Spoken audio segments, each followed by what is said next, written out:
picking up where we left off, we had just established that what we would call the instantaneous velocity of our object, how fast it's moving at a point in time rather over than a little interval of time, was the limit of that difference quotient related to our position function, which ties back to our notion as to what the derivative of a function is. So we can think of velocity as the derivative of position. So now, for our given example, let's take a look at what that's going to end up entailing. So we have the limit as h approaches 0, like we've seen. We're going to have s of t plus h. So everywhere we had a t in that formula, all one place it showed up. So we'll have negative 16 times t plus h, quantity squared. We'll need to FOIL that out or view the grid or what have you. Plus 200 minus s of t. Again, note the parentheses. Negative 16t squared plus 200 all over h. Again, I'm a stickler for the notation here. I've written everything over h. I've got the limit out front. I'm kind of glib with a lot of things, but yeah, the notation for limits is one I'm pretty strict on. So yeah, that's what things should look like. All right. So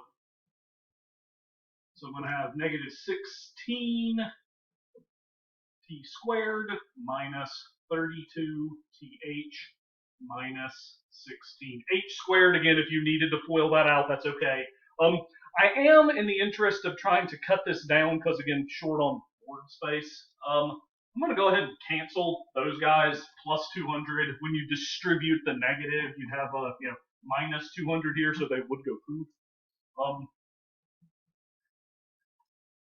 It wasn't quite as clear what else went away, so I didn't want to mix any of that stuff just yet. So now we see a negative 16t squared up front, and we've got a positive 16t squared in the back. So yeah, now at this point, get out of here. They're done. All right. So from here, coming back in, you'll notice, just like we've seen in our tangent line examples, everything in the numerator, in a miraculous stroke of plot convenience, has an h that we can factor on. So h times negative 32t minus, I did that last time too, just negative 16h. You've got to factor the h off, so, all right. So now, anywhere other than 0, just like we saw in chapter 1, those can go poof. I can now do a direct substitution of h equals 0. That takes that guy away. So, as a function of time, t seconds after we release this object over this cliff, we've got our instantaneous velocity, negative 32 times however long we've let it sit. Okay, so now looking around at the worksheet, we were focused on what was happening around t equals 1. So now that we've got the formula in place, so v of 1 is s prime of 1. We can plug t equals 1 into this bad boy right here, and we get negative 32 feet per second.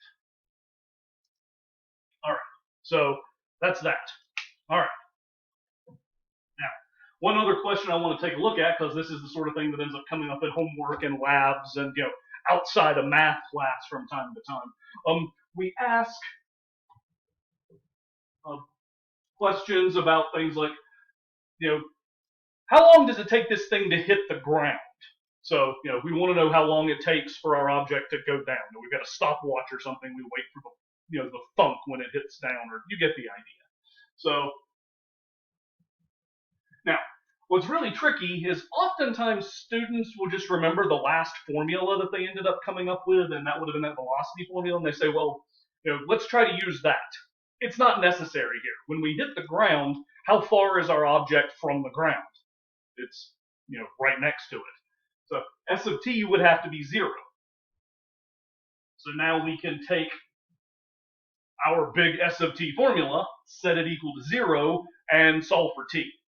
Technically, you could do the quadratic formula with this thing, but that's a little heavy-handed because we can get t by itself directly. There's no t term to mess this up. So subtract over 200, divide by negative 16.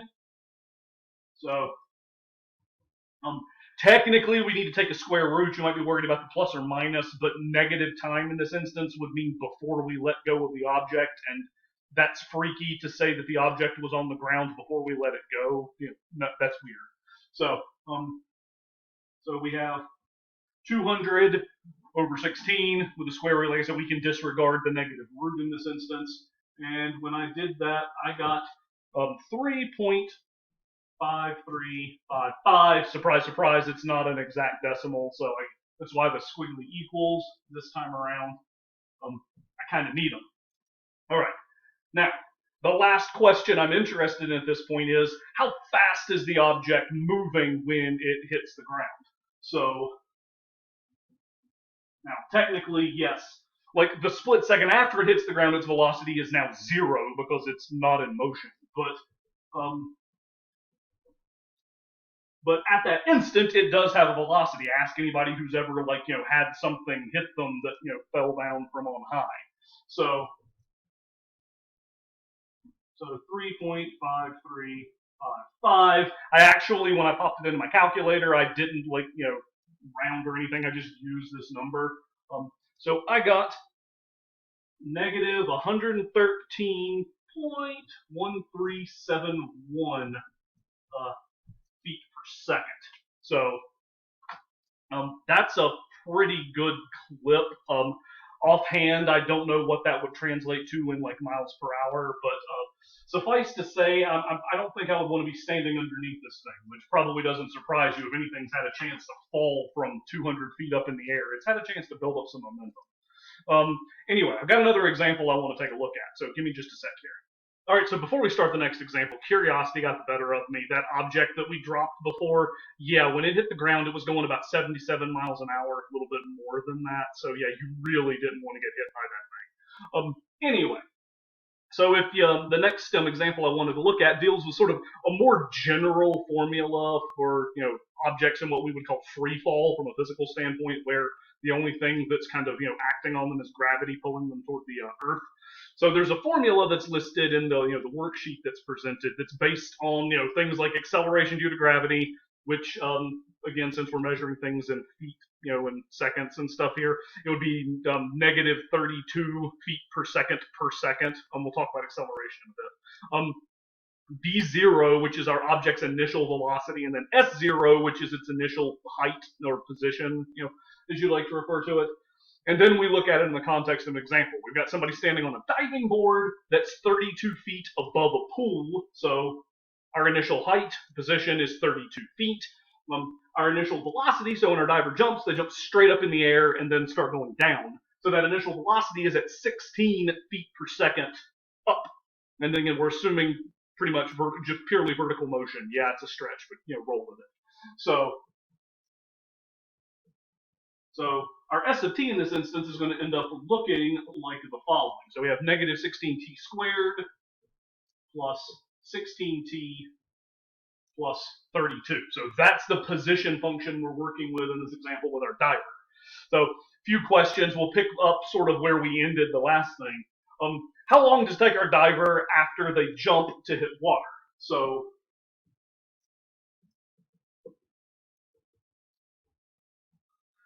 just like we saw in that last example, we need to take this guy here for our position and say, well, how far are we at impact? We're 0 feet above the surface of the water.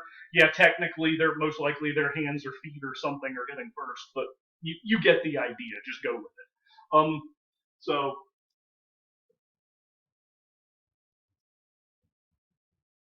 So we take our position function. A little tough to read that plus 16t right there. There we go. Hopefully that's a little better. And we want that to equal 0. Now, this time we can't just solve for t directly. Yeah, we really do need to factor the quadratic. When I do that, feel free to pause if you like. You'll notice everything here is neatly divisible by 16, so I can factor that off. My factorization looked like that. Negative 16 times t minus 2 times t plus 1. So our t values are t equals 2 or t equals negative 1 from looking at this thing. Forget that. That's goofy pants to say that a second before they jumped, they were in the water. So This guy is when we hit water. All right, so yeah, let me clear this off before we keep moving. All right, so we want to know their velocity when this diver hits water. So same deal. We're going to need to work through a derivative of this thing. So yeah, or the derivative of our position function. So we'll have negative 16 t plus h quantity squared plus 16 t plus h. And I'm going to run out of room before I get to the end of this, plus 32 minus, negative 16t squared plus 16t plus 32. Tiny board is tiny and drives me nuts, but hopefully you get the idea. So this is just my copy and pasted, S of t formula. The plus and, minus 32s go away, which helps a bit. There's a lot more, algebra that's going on here. So again, if you need to pause and work out the algebra yourself, that's fine. So, because yeah, there's a lot of terms in this one. So 16t plus 16h plus 16t squared minus 16t. So went ahead and FOILed this out, distributed this 16, also distributed that minus that's hanging around right there. And yeah, some stuff goes poof, which is really nice in this instance, right? There's a pile of stuff right there. Negative 16t squared, positive 16t squared, minus 16t, plus 16t.